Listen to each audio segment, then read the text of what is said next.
గారిని మాట్లాడాల్సిన అవసరం.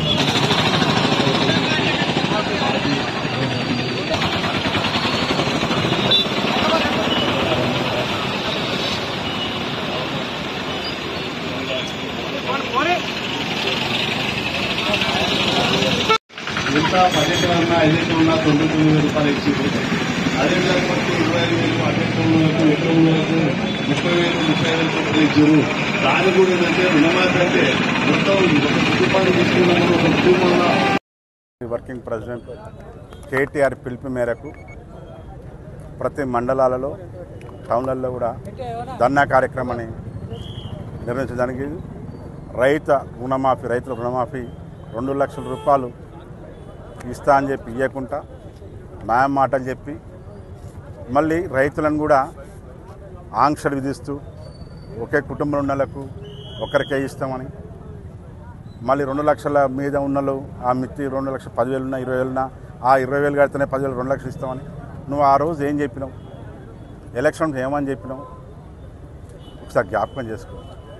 రైతులందరికీ నేను ముఖ్యమంత్రిగా సైన్ చెప్పంగానే ఇమ్మీడియట్లీ అందరి ఖాతాల్లోకి 2 లక్షల రూపాయలు రుణమాఫీ చేస్తా అని మాయమాటలు చెప్పినాం. అదొక్కటే కాదు, ఎన్నో మాయమాటలు చెప్పినాం.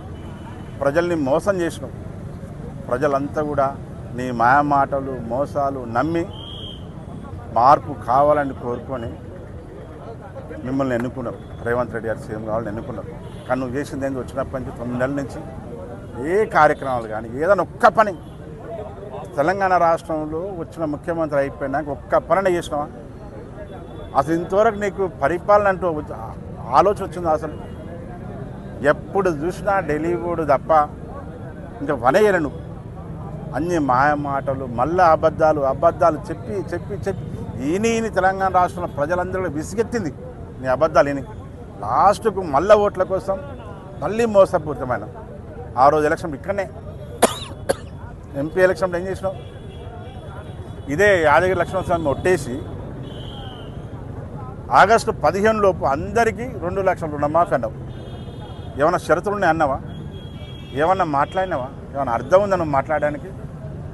ఎట్లా మాట్లాడితే అట్లా మాట్లాడి దేవుళ్ళ మీద ఒట్లేసి ఈరోజు ఏందది అంటే ఎంత పాపాన్ని మూటగట్టుకుంటాం? నీకు ఓటేసిన పాపానికి మా తెలంగాణ రాష్ట్రంలో 7 తాడికి దేవుళ్ళని ఒట్లేసి ఆగస్టు 15 రుణమాఫీ చేస్తా అని చేయకపోతే ఏందన్నట్టు ప్రజలు ఏం కావాలి?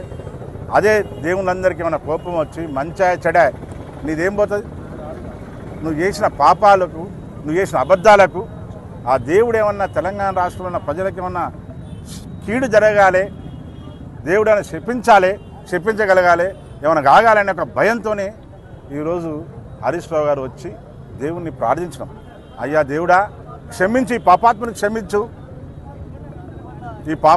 క్షమించి వదిలిపెట్టు. కానీ పాపాత్మని ఎన్నుకున్నందుకు మేమంతా శిక్ష అనుభవిస్తున్నాం. మళ్ళీ మీ మీద ఒట్టేసి ఆ పని చేయలేదు, మమ్మల్ని మాత్రం క్షమించకు దేవుడా అని ఈరోజు దేవుళ్ళని మొక్కినాం. అంటే అంత పాపాత్మంగా నువ్వు పరిపాలనిస్తున్నావు. ఇంత ఘోరమైన నిజంగా కూడా ఎన్నడూ కళ్ళోడు ఊహించుకోలేదు ఇంత ఘోరంగా పరిపాలనిస్తాను. దాంతో పాటుగా స్టేజ్ మీద ఉంటేనే అబద్ధాలు. నోరు తెలిసి ఒక్క మంచి పని తన రాష్ట్రం వచ్చిన ముఖ్యమంత్రి ఒక్క మంచి పని చేసిన అబద్ధాలు ఆడుతుండు. ఆ మైక్ పట్టుకుంటే చిన్నపిల్లలు ఉండరా? అసలు ఆ స్టేజ్ ఎందుకు ఉంది? మన చూడరా చిన్న పిల్లగాళ్ళు అసలు ఏం మాట్లాడుతున్నాను? ఒక్కసారి ఎన్ని అబద్ధాలు ఆడుతుంది ఓట్లు వేసారని చెప్పి అదే మైక్ పట్టుకుంటూ అదే పని అబద్ధాలు ఆడుతున్నాం అంటే ఏంది నీ ఉద్దేశం? ఏంది మరి? ఇంత మూర్ఖత్వమా? అట్లీస్ట్ నువ్వు పండుకుంటప్పుడైనా పొద్దున్న సాయంత్రానికి ఏం మాట్లాడిన జ్ఞాపకం చేసుకో.